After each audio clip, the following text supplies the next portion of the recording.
வணக்கம். என் குருநாதர் எழுத்து சித்தர் பாலகுமார சார் அவர்களை மனதார வணங்கிவிட்டு உங்களுடன் பேச தொடங்குகிறேன். தேர்தல் இதோ அதோ அதோ அப்படி இப்படின்ட்டுலாம் சொல்லி வந்துருச்சு, நெருங்கிருச்சு. இந்த சமயத்தில் கடந்த 8 மாதங்களாகவே 1 வருடங்களாகவே பல பத்திரிகைகள், நிறுவனங்கள், தொலைக்காட்சி ஊடகங்கள் அப்படின்னு சொல்லி சர்வே ரிப்போர்ட் அப்படின்னு ஒன்று கொடுத்துட்டே இருந்தாங்க. இதில் ஒவ்வொரு தேர்தலுக்கும் ஜூனியர் விகடன் பத்திரிகை சர்வே அப்படின்னு ஒன்று எடுத்து போடுவது வழக்கம்.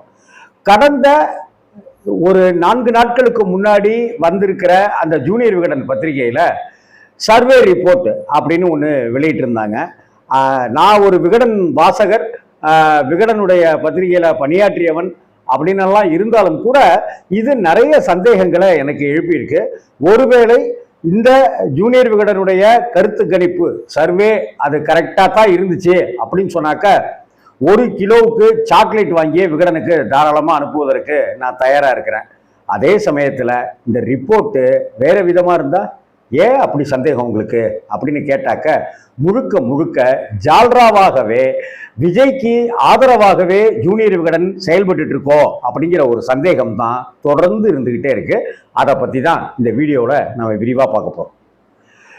தாவேகா தலைவர் அப்படின்ற பேரில் நடிகர் விஜய் அவர்கள், ஜோசப் விஜய் அவர்கள் தேர்தல் களத்துக்கு கட்சி ஆரம்பிச்சு அப்படின்னு ஒவ்வொன்றா பயணப்பட்டுக்கிட்டே இருக்கிற சூழ்நிலையினுடைய ஆரம்ப புள்ளி எங்க அப்படின்னு பார்த்தாக்க ஆதவ் அர்ஜுனா அப்படிங்கிற ஒரு அரசியல் புரோக்கர், ஒரு மக்களால லாட்டரி காசெல்லாம் புடுங்கி காசு சேர்த்த அந்த பொறுப்பெடுத்த ஆதவ் அர்ஜுனாவால ஒரு விகடனுடைய அந்த ஒரு விழாவுக்குள்ளார களமிறக்கப்பட்டார் அப்படிங்கிறது நமக்கு தெரியும். அந்த இடத்துல இருந்து தான் விஜயனுடைய தகுடுத்தங்கள், விகடனுடைய தகுடுத்தங்கள் அப்படின்னு எனக்கு புரியப்பட ஆரம்பிச்சது. அரசியல் நோக்கர்கள் பலரும் இதைத்தான் புரிஞ்சுக்கிட்டு சொல்லிட்டு இருந்தாங்க. இதற்கு அடுத்த கட்டமாக அவர் திருச்சிக்கு வந்தாவே திணறுது, கரூருக்கு வந்தாவே கலங்குது, நாகைக்கு வந்தாவே நடுநடுக்குது அப்படிங்கிற ரேஞ்சில தான் அவங்க எழுதிக்கிட்டே இருந்தாங்க. சமீபத்தில் கூட ஒரு வீடியோவில் ஜூனியர் விகடன் ஒரு கட்டுரை ஒன்று இம்பாக்டை ஏற்படுத்துறாரு விஜய்னு ஒரு ஜூனியர் விகடன்ல ஒரு 5 பக்கம் 4 பக்கத்துக்கு கட்டுரை வந்திருந்தது. அதுல இந்த வடிவேலு சங்கிலி முருகன் பஞ்சாயத்து காமெடி ஒன்று இருக்குல்ல, திரும்ப திரும்ப சொல்ற நீங்கிற மாதிரி ஒரே பேராவில் இருக்கிற விஷயத்தையே மாத்தி மாத்தி என்கிறார்கள் தாவேகா நிர்வாகிகள், என்கிறார்கள் திமுக முதல் கட்ட தலைவர்கள், 2ஆம் கட்ட தலைவர்கள் அப்படின்னு போட்டிருந்தாங்களே ஒழிய ஒரு வயலோட பேரை கூட ஜூனியர் விகடன் போடுறதுக்கு துப்பு இல்லை. அது ஒரு ஆபீஸ்ல ஏசி ரூம்ல உட்கார்ந்துட்டு எழுதின ஒரு டெஸ்க் ஒர்க் அப்படிங்கிறது தெல்ல தெளிவாகவே தெரிஞ்சுது. இப்ப என்னுடைய கேள்வி என்னன்னாக்க, இந்த ஜூனியர் விகடன் இந்த ஜூனியர் விகடன் பாத்தீங்களா 234 தொகுதிகள் மெகா சர்வே ரிசல்ட் யாருக்கு வெற்றி அப்படின்ட்டு ஸ்டாலின், எடப்பாடி அண்ணன், விஜய், சீமான் அப்படின்னு 4 பேர் முதல்வர் வேட்பாளர் அப்படின்னு போட்டிருக்காங்க. இதுவே தவறு. முதல்வர் வேட்பாளர்னு ஜி.கே. வாசன் கூட சொல்லிக்கலாம். ஆனா நாம் தமிழர் கட்சியினுடைய சீமான் அண்ணனை பொறுத்த வரைக்கும் இந்த முதல்வர் வேட்பாளர்னு அவர் அறிவிச்சுக்கிறதும் கிடையாது, அவர் தனித்து இயங்கிட்டு இருக்கிறாருங்கிறதும் நமக்கெல்லாம் தெரியும். அப்ப சீமானை இதுல சேர்க்க தேவையில்லை.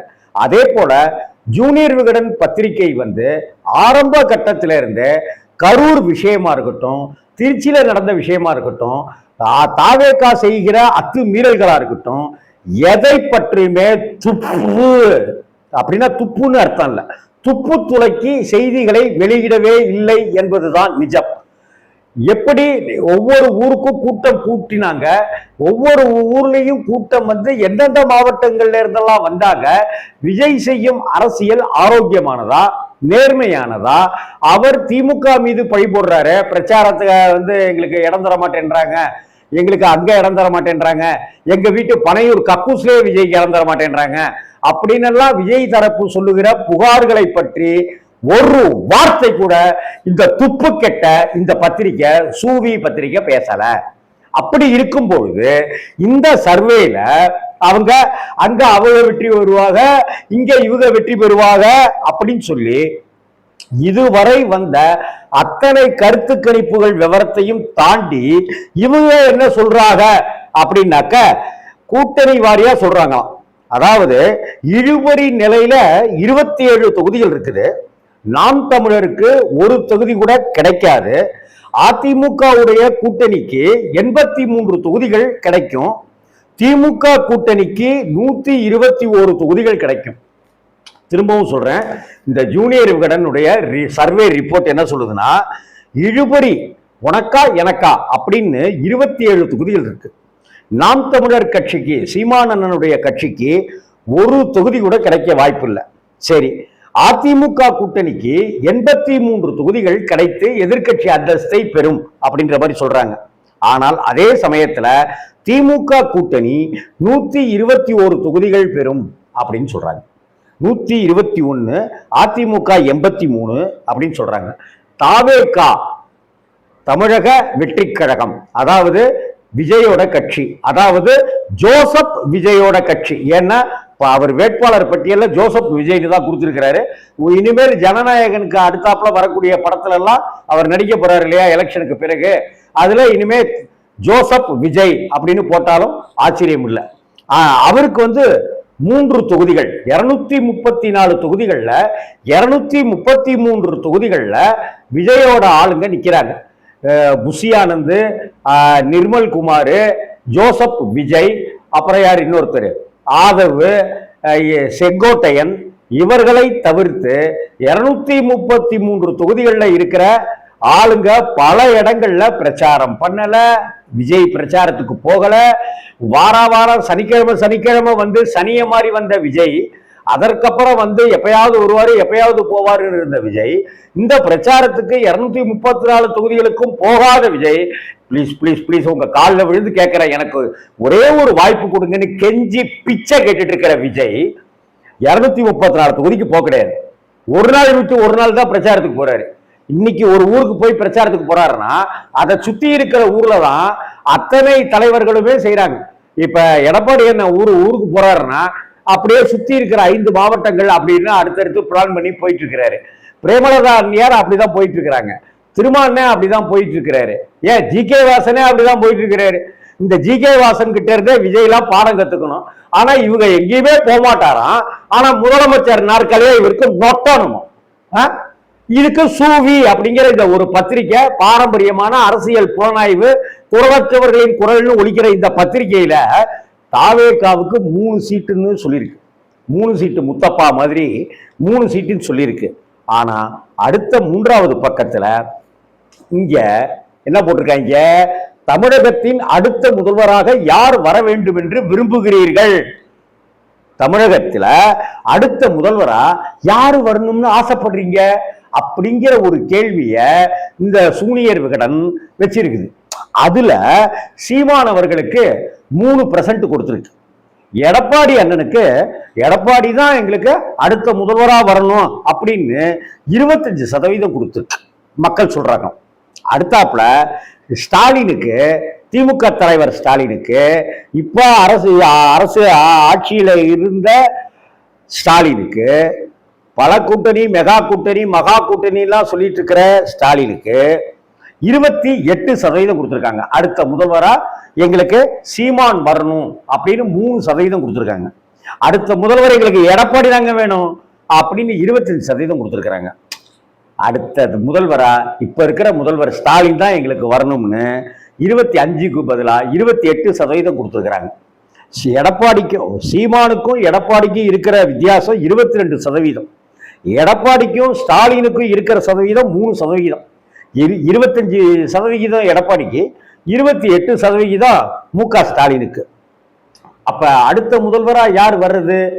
அந்த கேள்விக்கு அடுத்த முதல்வராக வர வேண்டும் என்று தமிழக மக்கள் யாரை விரும்புகிறார்கள் அப்படின்னு இந்த சூனா பானா மாதிரி இந்த சூனா வீணா வீணா போன சர்வேயை எடுத்திருக்காங்க.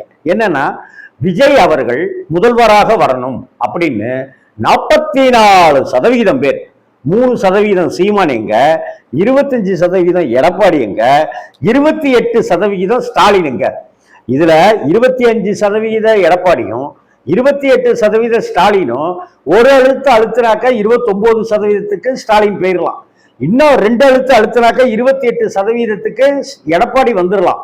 ஆனா 28% வாங்கி இருக்கிற மு.க. ஸ்டாலின் முதல்வர் ஆகணும்னாக்க முதல்வர் ஆகணும்னு விரும்புறவங்க யாருன்னு பார்த்தாக்க 28-15 44 கிட்டத்தட்ட 28 33 43 16% கூட ஸ்டாலினை விட 16% கூட ஆசைப்படுறாங்க. யாருக்கு? விஜய் வரணும், முதல்வராக விஜய் தான் வரணும்னு ஆசைப்படுறவங்க 44%. இப்ப நான் திருச்சிக்கு போகணும் அப்படின்னு ஆசைப்படுறேனாக்க நான் என்ன செய்வேன்? திருச்சிக்கு போற பஸ்லயோ திருச்சிக்கு போற ட்ரெயின்லயோ ஏறுவேன். நான் இங்க மவுண்ட் ரோடுல இருக்கிற தேவி பாரடைஸ்ல சினிமா பார்க்கணும்னா என்ன செய்வேன்? ட்ரெயினை பிடிச்சோ பஸ்ஸை பிடிச்சோ 2 வீலர்லையோ நான் மவுண்ட் ரோடில் இருக்கிற படத்துக்கு போவேன். நான் சமயபுரம் கோயிலுக்கு போகிறதா இருந்தால் என்ன செய்வேன்? சமயபுரம் கோவிலுக்கு போவேன் இல்லையா, சாமி கும்பிடுவேன். இங்கே இருக்கிற ஒரு சினிமா தேட்டருக்கோ இங்கே இருக்கிற ஒரு அருங்காட்சியகத்துக்கோ மியூசியத்துக்கோ நான் போகணுன்னாக்கா அப்படிலாம் செய்யணும் இல்லையா? இப்போ தமிழகத்தில் அடுத்த முதல்வராக யார் வரணும் அப்படின்னு கேட்டிருக்காங்க மக்கள் கிட்ட. யாரு? சூனா போனா. அதுக்கு 44% பேர் விஜய் தான் முதல்வராக வரணும்னு சொல்லியிருக்காங்க. அப்படின்னா அந்த மக்கள் என்ன செய்யணும்? முதல்வராக வரணும்னு நான் சொல்றேன், விஜய் தாங்க முதல்வராக வரணும்னு சொல்லிட்டு நான் எப்படி திமுக ஓட்டு போடுவேன்? விஜய் தாங்க முதல்வராக வரணும்னு சொல்லிட்டு எடப்பாடியாருக்கு நான் எப்படி ஓட்டு போடுவேன்? விஜய் தானே முதல்வராக வரணும்.